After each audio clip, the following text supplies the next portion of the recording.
Want me to look at you? The camera or me too, Okay. whichever one. All It's right. just a relaxed interview, so Yeah. trying something different. Okay.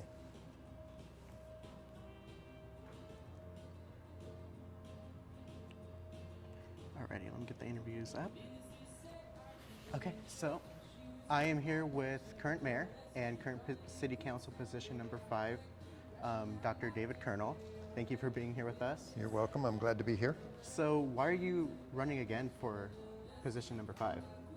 Well, as of right now, there are only 2 of us with any real experience on council, and that's Council Member Liebrick and me. We both have 12 years. We were elected at the same time.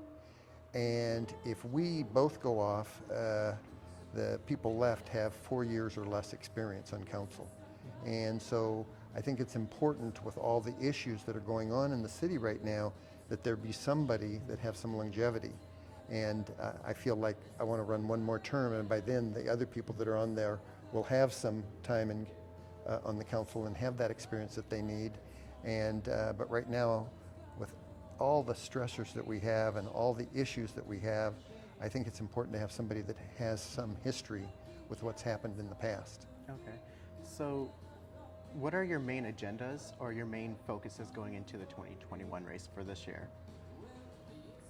Well, I think the number one thing for me, obviously, is that we want to keep the city going the way it is in terms of development. You know, we're talking about a creative district downtown. We're talking about, you know, finishing our comprehensive plan, which should be done in the next couple of city council meetings, and leading the city towards making it a more livable place for our citizens.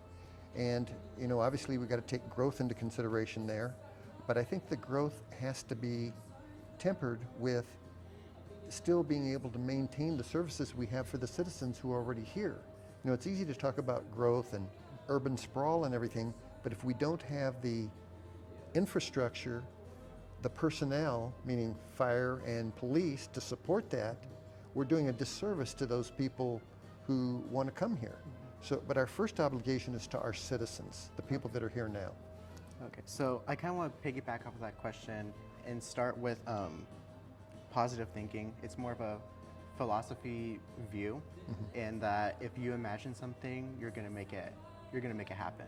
Right. Is that kind of like how you're starting to see or picture yourself going into this race, or how would you describe? Well, I've always been positive about everything about Moses Lake. I have to tell you, when I first came to Moses Lake over 40 years ago, I drove into town and I said, what am I getting myself into?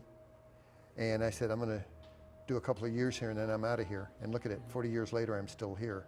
So I think that tells you that I care about the city of Moses Lake. I've grown to love the city of Moses Lake, and I want it to be the best possible city that it can be. And I'm guessing it never looked like this 40 years ago. It looked completely different. No, it didn't look like this 40 years ago. I mean, I think the only thing over the fill 40 years ago was Walmart. I mean, and I don't even know if Walmart was there. That was a pretty empty area over there, and none of the development out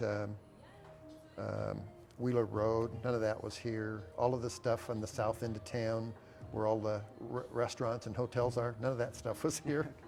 So I know there's a lot of people here that were here longer than 40 years ago, and you know, grew up with that small town vibe, and they always knew each other, they felt safe. And as more people start to come into these urban areas to escape city growth, you know, start families, have some more space to breathe, many people really don't like that and are trying to keep Moses Lake in that small town signature look, and are trying to not propose any more large corporations from coming into the area to change that point of view. Are you ready to make that change, or to at least plant that seed to accommodate all these new influx of people coming in, or? Well, I have said in a previous interview, a city that isn't growing is a dead city. And I don't want us to be a dead city. And I understand how people want us to be a small town and have that small town feel, and I'd like that too. But the reality is that people are coming to Moses Lake, industry's coming to Moses Lake, whether we want it or not. And what we need to learn is how to accommodate that growth in a acceptable manner, even for those people who want the small town feel. But I don't think we can have both. I think you have to look to the future, and the future is we have to grow. Now, speaking on growing, with those influx of people, it's really taking a toll on and the strain on city services and housing. Our housing crisis issue has started to come up, and I don't think we've ever dealt with something at this level in the past. What's your guys' plan to, accommodate all these new people coming in, to attract all these new corporations coming in, and to finally balance out the influx of people versus the housing market? Well, I mean, there's a lot in that question. First of all, our comp plan that we're working on right now is addressing a lot of that. We're talking about infilling the downtown area, thinking more in terms of building up rather than out. And we also can give more affordable housing to people based on how we tax and how we give tax breaks, fee breaks to developers who want to develop this kind of property. I mean, the developers need to make money. The construction people need to make money. But there are things that the city can do to make that a little easier on them over the long run, and therefore make the housing more affordable to a larger number of people. Okay.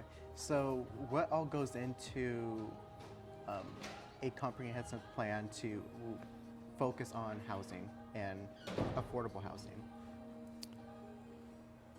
Well, again, we hired a firm called Burke, and they helped us develop a plan, our comprehensive plan. And it's not just about housing, it's about traffic, it's about infrastructure. All of this is included in your comprehensive plan. But the thing of it is they really feel that what we need to do is fill in the areas that we already have inside the city limits that are empty before we start going outward. Because it makes it easier for our police, makes it easier for our fire department to take care of these areas because they're already inside the area that we already have. When you start building things outside the area, then of course that stretches our ability to respond to those things. Okay. And then another question with, the influx of people, new corporations coming in. I know we recently lost one of our biggest employers, REC, and that caused a lot of people to, find troubles finding new jobs. Some had to go out of town. But if something like that happens again, where we get another large corporation come in, they head out for some reason, some of the families who can't get affordable housing might become homeless. Does the city have like a backup plan for that type of incident, or? I don't think anybody has a backup plan. I mean, even a big city doesn't have a backup plan for that type of thing to happen. And actually, REC was very good to their employees when they went down. They offered alternative education opportunities for their employees. They did a number of things to help their employees. And they also took some of their employees to their plant in Butte, Montana. So most of these corporations are big enough that they can help the employees adjust to whatever happens to them in terms of losing their job. They don't just come in one day and say, hey, you know what, you don't have a job anymore. Most corporations have a conscience, and REC was definitely one of those. They were a very good company, and the reality is they may come back. We've been hearing rumors, that they might come back. So, they still have the factory there. They still have a skeleton crew there, and if certain things change in the silicone gas climate, they may be back here in Moses Lake. Okay. So what's the city doing right now to get those larger corporations, either come back? Because I know we just got Boeing with the 737s parked at the airport. Does the city specifically work with the commerce, the port?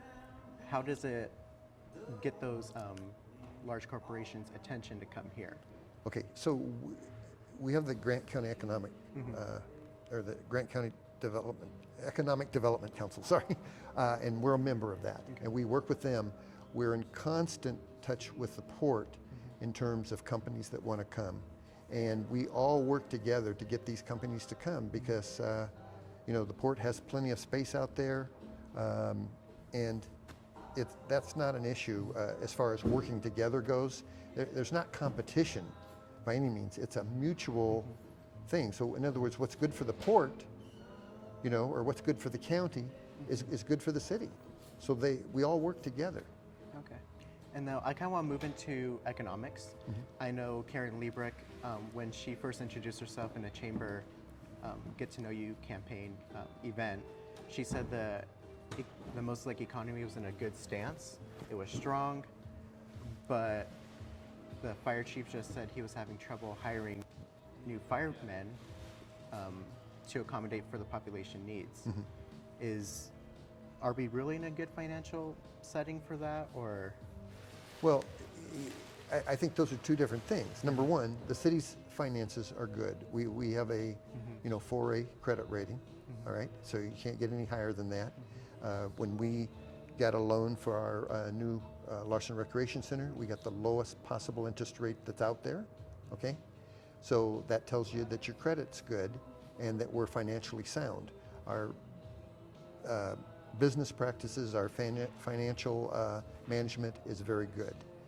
Trying to get firemen is a different issue. It's not that they don't want to come to the city of Moses Lake. If you talk to any city, they have trouble finding firemen because the firemen aren't out there. It's like, the need for truckers right now and, throughout the United States. Well, we have the same problem with firemen. There's just a need for firemen everywhere. So, again, those are two different issues. You can't compare them, or they don't correlate with one another. Our firemen are well paid. Our police are well paid. For cities the same size as us, that's what we look at. We can't pay what Seattle pays, or we can't pay what Spokane pays. But then there's benefits here. Our cost of living's less. Those type of things. And again, you get to live in a small town, which is, I think, in itself a blessing. Yeah. So going back to the cost of living and the housing plans in the comprehensive plan, does Moses Lake have a current head tax right now, or a rent cap that they can enforce? A what? A renter's Rent cap? tax? Renter's cap. So I don't know if I'm saying it correctly, but because there's not enough housing, it's giving landlords and home renters the ability to set their prices as whatever they want. Oh, right. I understand. No, we do not. We do not. Yeah, no. And that is interfering with, basically the free market. Okay. And I don't think that's the city's place to get involved. So you don't think Moses Lake isn't going to go anywhere near No. that? Okay. I know Seattle has talked about it, but they have a very, liberal city council. Okay. And obviously this city council here is very conservative, and we would not want to get involved in anything like that at all. Okay. And I don't think it's the city's place to get involved in that. Okay. So, like how you just mentioned, our city council is more conservative, which there's nothing wrong with that. There's nothing wrong with any position that they're at. You as a candidate, are you going to try to keep your political views out of decision making, or? Well, you always have to keep your political views, whether you're a Democrat or Republican, out of your decision making. My decision making always comes down to one thing. What do I think or feel is best for the majority of the citizens of Moses Lake? I have to answer to the citizens. That's why I can get reelected or not reelected. And so that's the number one criteria that I use for every vote that I make. Okay. What would I perceive? And sometimes I get feedback from the citizens, and then I know what they feel. Other times we don't get feedback, so we have to make some assumptions. Okay. But living in the community as long as I have a pretty good idea of what the citizens want. Okay. And so that's what I do when I decide how to vote. Okay. And now, last question. Moses Lake is the main anchor for the Moses Lake Micropolitan Area. This includes Othello all the way up to Grand Coulee, with a population a little over 112,000 people. Right. What the city does is shaping a blueprint for our surrounding towns to follow suit of. to model after what's best for their residents. Do you think the city has done a good job at doing that? I don't think that anyone has consciously thought about that. I mean, I really don't. I've never consciously thought about it, and even being on council as long as I have. But you know, when I read the question earlier, I thought about that, and I said, you know, that's an interesting take, and I don't know that. I got to be honest that I've ever thought about that we're the trendsetter, you know, for Grant County. Yeah. I just don't know if we are.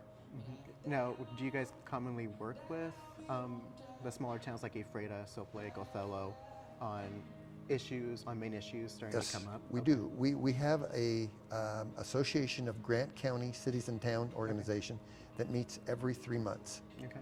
And so, all of these all the little towns, everybody, we all get together and we bring in speakers that talk about issues that are important for all of us.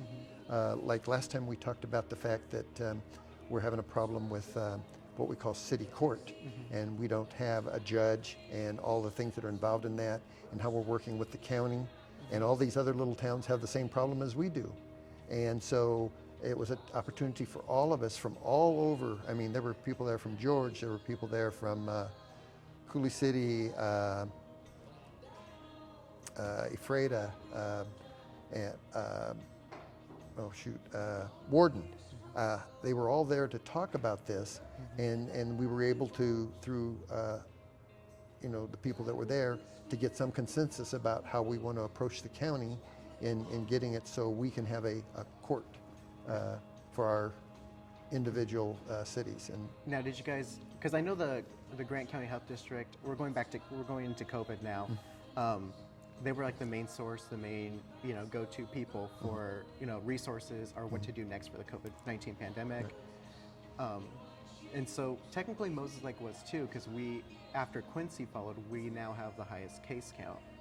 Did you guys continue to work, as you're saying, with like other counties and other urban areas to come up with like a one unit plan on how to control the spread and how to slow down the curve? Yeah, well, the Grant County Health Department obviously was very important. They have a Grant County Health Officer, Dr. Bresney, and he was the main source of information and guidance in terms of the pandemic itself.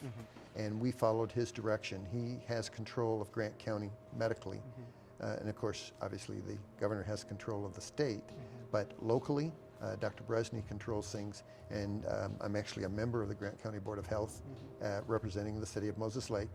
And so we've worked very closely together with Grant County Health Department. Okay, and now I know Allison, city manager, said that they are working with the Grant County Health Department to kind of target misleading information and how to kind of inform people better on how the virus actually spreads, how it's transferred, and how the vaccine works. Do you think Moses Lake has done a good job at that? I think they've done as good a job as they can, because the reality is that most people get their information from the internet, and there is so much misinformation on the internet. I once went to a medical meeting, and the guy that was there was a medical, a medical technologist, basically he was a computer guru in addition to being a physician, I guess. I forget his exact title. But he said this, and I've never forgotten this. He said 95% of the medical information that doesn't come from a healthcare institute on the internet is bogus. 95%. Now that doesn't mean, if you go to, Confluence Health's website, that you're going to get bogus information. We're talking about the non-healthcare entities. It's bogus, 95%. And there's all these conspiracy theories about how the coronavirus got started and the Wuhan lab thing and everything. And it's all irrelevant. I don't even know the answers to that. But the reality is that we have to deal with the virus. And we have to do that day to day. And we do that by listening to our health officers who study these things and know the answers to these questions. Now, I know many situations have influxed people's minds on COVID too. FDA and the New York Times has labeled Grant County as a hazardous 3 times for transmission levels. I know you said Most Lake has done the best they can, but you go into some of these businesses where it's required for face coverings. It doesn't have to be a mask, it just has to be some sort of face covering. And you go in there and there's no one wearing them. I know. And that's why we're listed there, because we haven't followed the guidelines. And was there like a discussion, when the first started, that what should we do to, mandate these type of safety precautions? Yes, I mean, we discussed it. You see a lot of stores have signs up. You must be masked to come in here. I mean, Walmart has it, but you go into Walmart, and at least 50% of the people or more do not have masks on. And, are you going to arrest 50% of your citizens? I mean, Grant County is an outlier. It always has been. And we can do everything we can. I mean, if you look in the newspaper every day, there's somebody in there, like Allison was in the newspaper today, saying, make sure you get your vaccine, make sure you wear your mask. But what people do, it's up to them. Is up to them. Okay. Okay, so I kind of want to go, final question. It's about downtown. So piggybacking on COVID-19, it's really shaped on how we live our lives, how we go to work, how we communicate with others. Do you think it's affected